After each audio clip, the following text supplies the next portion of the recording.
Palm alongside Kirk Boyer, the W.A. Thompson post-game show. W.A. Thompson, proud supporters of Bakersfield College football for many, many years. Thank you, everybody, over at W.A. Thompson. Another name synonymous with Kern County sports and especially Bakersfield College football. Well coached, 51-3. Riverside takes care of business. We look down on the field and see Jeff Evans. He's trying to get Coach Chudy some more answers, and Coach Chudy is pretty much just trying to get off the football field. I think that's very symbolic of tonight's tough game opener here. Yeah, it was it was a tough start. Your first score of the game is you give up a punt return on something that you've been working on, and one of the things that BC practice is a ton of special teams, folks. I can't tell you how much they work on them. Just very, very frustrating from top to bottom, from start to finish, however you want to put a bow on it. It wasn't a very good performance by the Renegades. The good news is it'll be dead and gone tomorrow, and we'll have to move on because Golden West next Saturday night in Memorial Stadium, home opener.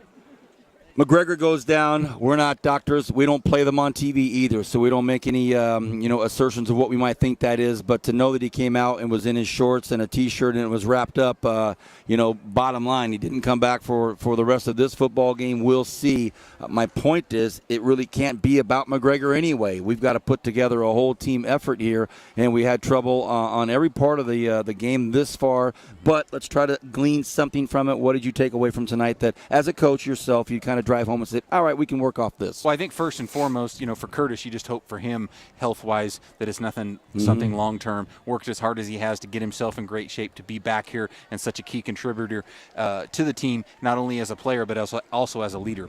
From the game here, you battled, as a typical Bakersfield College football team will battle. The good news is that you made some strides in the kicking game late.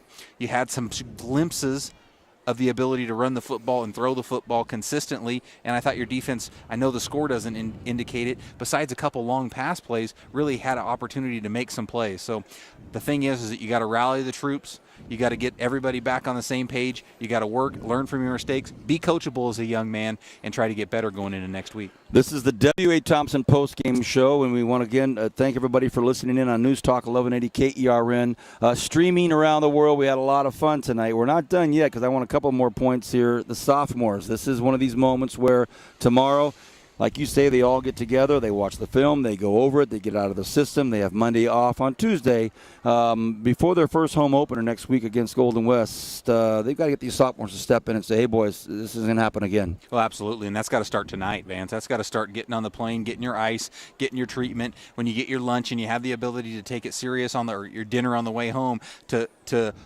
focus on what happened today and try to take it and as a learning opportunity to get better for next week, because next week will be here in light speed. I'm only going to bring up this topic because I'm a fan of the sport as much as I am a play-by-play guy or a studio host, whatever you want to call me. I'm also a fan. No change in quarterback tonight. And please, don't throw me out under the bus for trying to make this a controversial thing about anything. But, an entire football game, one guy under center, first game of the season, any thought process of just not making a change? I just think the ability to stick by and try to instill some confidence in a young player, Yagi, and him being your guy, and an opportunity for him to see a game with live bullets. Obviously, I don't know, what you'd grade him out as. Obviously, the coaching staff will grade him and do those kind of things. He was 18 of 38. He did have one interception. That was probably the worst ball that he threw all night. But I think it's an opportunity for them to continue to grow and build on it, and he's their guy. You'll have to, you don't want to give him that quick hook and go to someone else and create a controversy. What do we have?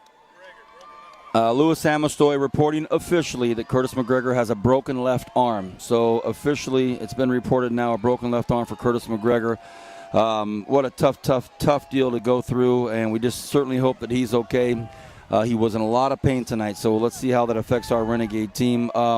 We look at this Riverside team, for people watching across the country and other countries, Riverside, Southern California, Inland Empire, 326 yards for this quarterback, a very talented football team. They represent our state of California so well in junior college football. Well, absolutely, in the state of California, but it also speaks of that Inland Empire that you talked about, Vance, a hotbed of football talent, not only from the Division I, Division II, the NAIA schools, footballs, but also community college football. Only 20 out-of-state players on their roster. A couple of those guys, I'm sure, as BC are kickback guys, but building it with the hotbed of football down here in that Inland Empire as their resource to use. And what a great facility also to recruit and to get it going. And Coach Kraft now 41-5 in his start of his 6th year. A very, very successful program. So nothing for the Renegades to hang their hat on. A very, very quality opponent. You just got to get better.